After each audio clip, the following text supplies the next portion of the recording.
Hello student, आपका KCL competitive exam में हार्दिक स्वागत है। आज हम बात करेंगे क्लास 12th के फिज़िक्स के बारे में। क्लास 12th के फिज़िक्स यानी इसको हम चैप्टर वाइज पढ़ाएंगे। चैप्टर जैसे अभी हम स्टार्ट करेंगे चैप्टर फर्स्ट। जितने चैप्टर हैं उन सभी यानी कि चैप्टरों की हम क्या करेंगे, स्टडी करेंगे इस चैनल के माध्यम से, और हर चैप्टर के बारे में अच्छे तरीके से हम आपको समझाएंगे और विथ न्यूमेरिकल के साथ। तो सबसे पहले हम स्टार्ट करते हैं चैप्टर 1। तो देखिए चैप्टर 1, तो जैसे आपने फिजिक्स में देखा होगा कि यूनिट बेस पे होता है। जैसे यूनिट फर्स्ट जो हमारी है वो है हमारा क्या, इलेक्ट्रोस्टैटिक। क्या है? इलेक्ट्रोस्टैटिक्स। अब इलेक्ट्रोस्टैटिक को हिंदी में बोलते हैं क्या, स्थिर वैद्युतिकी। क्या बोलते हैं? स्थिर वैद्युतिकी। हिंदी में बोलते हैं क्या, स्थिर वैद्युतिकी। क्या बोलते हैं? स्थिर वैद्युतिकी। ये हमारी यूनिट फर्स्ट है। अब इस यूनिट के अंतर्गत हम दो तीन चार चैप्टर, जो भी चैप्टर हम बनेंगे अपने अकॉर्डिंग हम डिस्कस करेंगे कि कौन कौन से चैप्टर में हम डिवाइड करते हैं, या बुक के अकॉर्डिंग में बुक में जिस तरीके से चैप्टर डिवाइड है उस तरीके से पढ़ेंगे। तो देखिए यूनिट फर्स्ट में हमारा जो पहला चैप्टर है, चैप्टर फर्स्ट है हमारा, वो है हमारा क्या, हमारा है क्या, इलेक्ट्रिक चार्ज एंड फील्ड। क्या है? इलेक्ट्रिक चार्ज एंड फील्ड यानी वैद्युत आवेश और क्षेत्र। इसके बारे में हम चर्चा करेंगे। किसके बारे में? वैद्युत आवेश और क्षेत्र के बारे में हम चर्चा करेंगे। तो देखिए हम प्योरली ना इंग्लिश पढ़ाएंगे ना प्योरली हिंदी में पढ़ाएंगे, मिलता जुलता, थोड़ा बहुत हिंदी थोड़ा बहुत इंग्लिश, जैसे जिसको समझना रहेगा वो आसानी से समझ लेगा। जब मोस्टली हिंदी में ही रहेगा क्योंकि ज़्यादातर हिंदी मीडियम बेस्ड स्टूडेंट के लिए हम ये क्लास बना रहे हैं। तो देखिए ध्यान से, अब हम स्टार्ट करते हैं अपनी पहले यूनिट का पहला चैप्टर, क्या, वैद्युत आवेश और वैद्युत क्षेत्र। तो देखिए सबसे पहले हम चर्चा करते हैं क्या कि हमारा वैद्युत आवेश और वैद्युत क्षेत्र में सबसे पहले हम बात कर लेते हैं इलेक्ट्रोस्टैटिक्स की। इलेक्ट्रोस्टैटिक्स होता क्या है? इलेक्ट्रोस्टैटिक यानी कि स्थिर वैद्युतिकी। ये क्या होता है एक्चुअल में, अब उसी के अंतर्गत हमारा आएगा। तो देखिए इलेक्ट्रोस्टैटिक्स होता क्या है, इलेक्ट्रोस्टैटिक्स में क्या है हमारा। तो देखिए इसकी डिफिनीशन हम आपको बताते हैं। भौतिक विज्ञान की वह शाखा जिसमें हम ऐसी वस्तुओं का अध्ययन करते हैं जिन पर आवेश स्थिर रहता है, स्थिर वैद्युतिकी कहलाती है। भौतिक विज्ञान की क्या, भौतिक विज्ञान की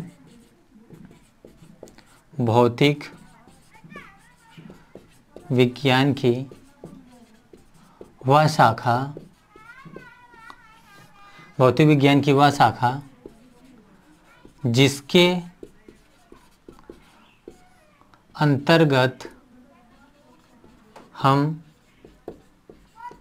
ऐसे वस्तुओं का अध्ययन करते हैं जिन पर आवेश स्थिर रहता है। क्या कहलाता है?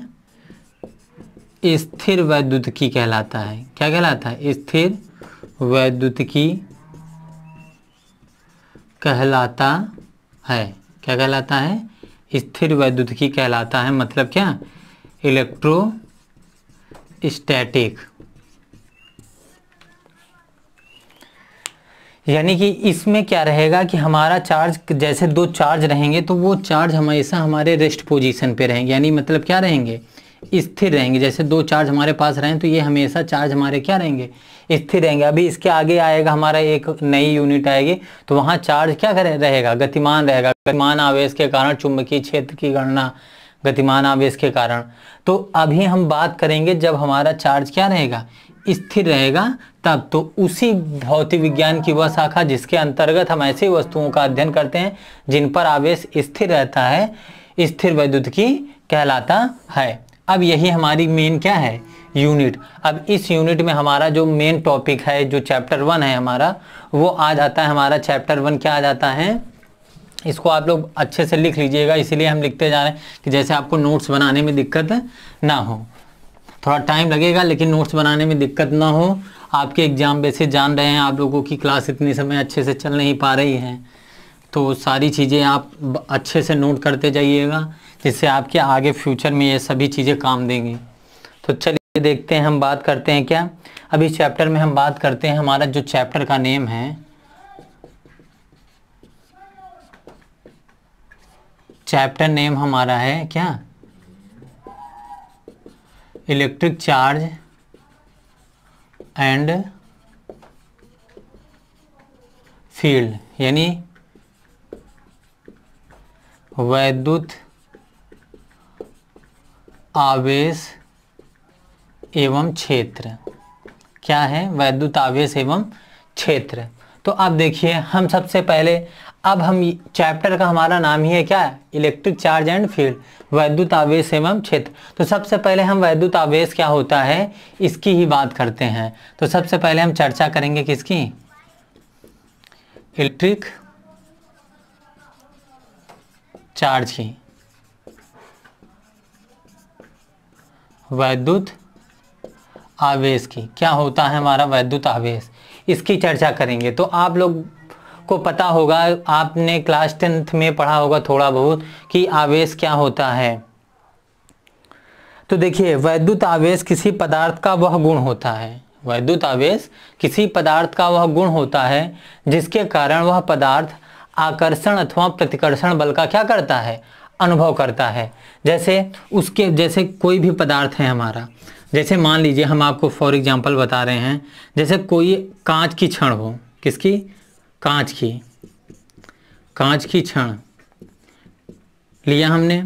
अब कांच की छड़ को हमने क्या किया, कांच की छड़ को हमने ले करके आबानूस, क्या करें हम, कांच की छड़ को ले करके आबानूस में रगड़ दें। किस में रगड़ दें, आबानूस में रगड़ दें या रेशम में रगड़ दें, किसमें, रेशम में, रेशम में। कांच की छड़ को हमने लिया, जैसे कभी कभी आप लोगों ने स्केल से ऐसे ऐसे किया होगा, तो कांच की छड़ को लिया और रगड़ दिया। तो दो कांच की छड़ों को हमने लिया और इसको रेशम में रगड़ा, और फिर उन दोनों कांच की छड़ों को हम क्या करें, पास में लाएंगे। देखेंगे तो दोनों कांच की छड़ एक दूसरे को क्या करेंगी, प्रतिकर्षित करती हैं। क्या करती हैं, प्रतिकर्षित करती हैं, यानी कि रिपेल करती हैं। क्या करती हैं, प्रतिकर्षित करती हैं। क्या करती हैं, प्रतिकर्षित करती हैं। फिर हम क्या करते हैं कि कांच की छड़ को अभी हमने रेशम में रगड़ा था। अब इसके बाद हम करते काम का है कि लेते हैं एबोनाइट की रॉड। किसकी रॉड, एबोनाइट की, एबोनाइट की, एबोनाइट की रॉड को लेकर के बिल्ली की खाल में, किसमें, बिल्ली की खाल में हम रगड़ते हैं।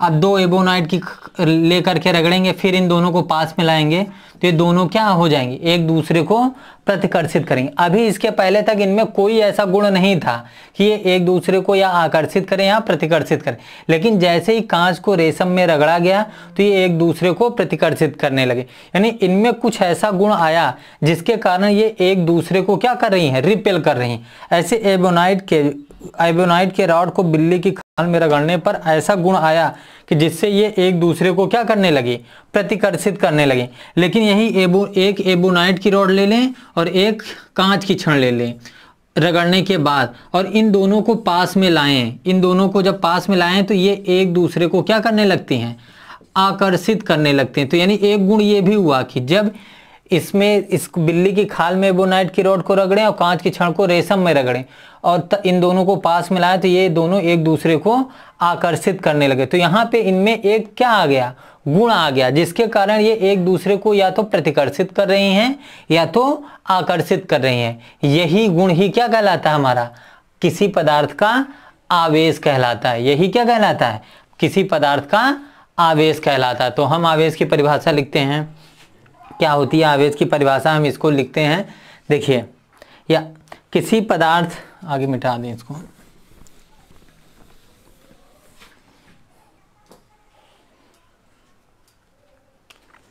किसी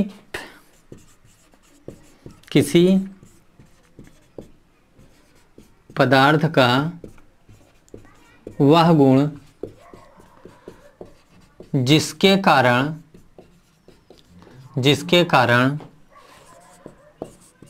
उस पदार्थ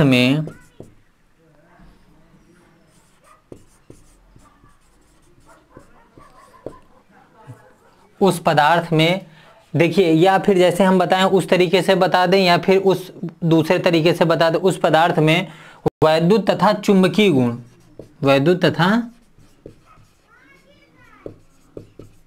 चुंबकीय गुण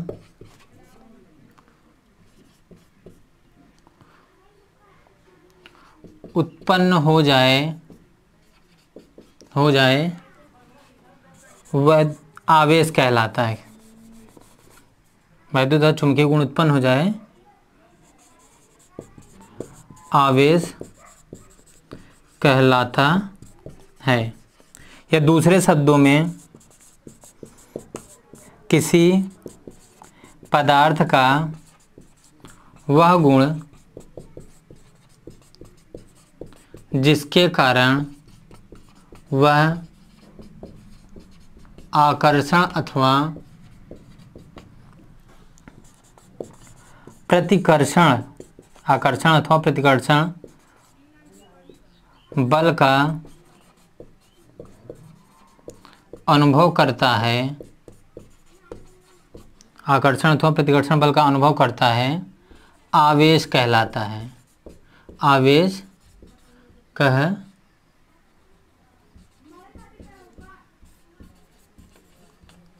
है। तो ये हमारी हो गई किसकी डिफिनीशन, चार्ज की डिफिनीशन हो गई। ठीक, तो इसको लिख लीजिए। फिर हम इसे किससे प्रदर्शित करते हैं, क्यू से, कहीं कहीं कैपिटल क्यू से, कहीं कहीं स्मॉल क्यू से। तो इसे हम किससे प्रदर्शित करते हैं, इसे हम कैपिटल क्यू तथा स्मॉल क्यू से प्रदर्शित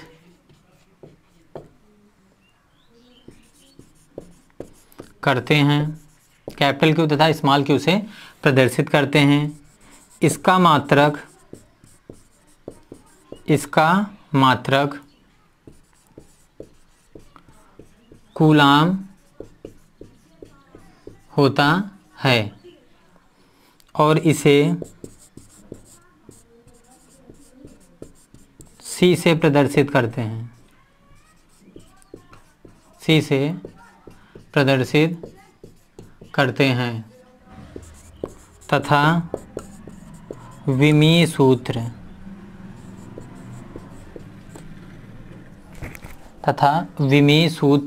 AT होता है। ये हमारा हो गया क्या, चार्ज के बारे में। तो ये हमारी थोड़ी सी स्टार्टिंग क्लास थी, इसलिए थोड़ा सा हम चार्ज तक ही बताते हैं। फिर हम नेक्स्ट क्लास से थोड़ा सा लंबी क्लास लेंगे और थोड़ा ज़्यादा चर्चा करेंगे। Thank you.